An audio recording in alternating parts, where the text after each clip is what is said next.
घरातल्या कामवाल्या बाईनं ह्या भाऊला बघा कसं चुत्यात काढलं आहे. शांता थांब. तू आजपासून आमच्या घरी कामाला अजिबात यायचं नाही. का हो साहेब?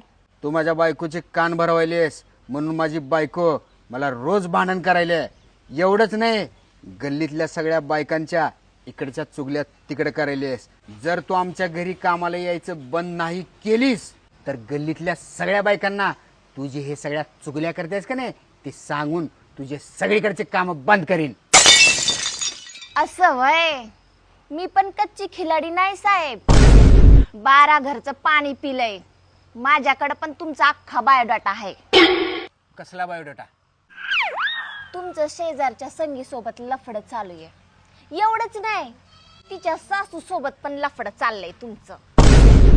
तुम्ही तर त्या गल्लीतल्या भाजीवाल्या बाईला पण नाही सोडलं, तिच्या सोबत पण तुमचं लफडं चाललंय.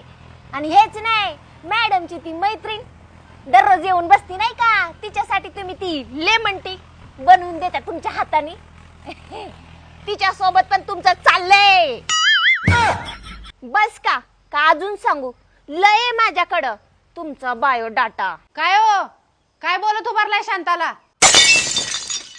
अगं काही नाही, ते शांताच्या मुलांची शाळेची फीस भरायच्या म्हणा, ते 1000 रुपये मागलाय. ती देतो की पाप बिचारीला. शांता हे घे 1000 रुपये. साहेब 1000 नाही 2000. या साहेबाला मात्र बाईच्या नाती चांगलं लागलं. भाऊ गिराव अवघड कंडिशन झाली. चांगलीच लूट मार केली की या बाईनं.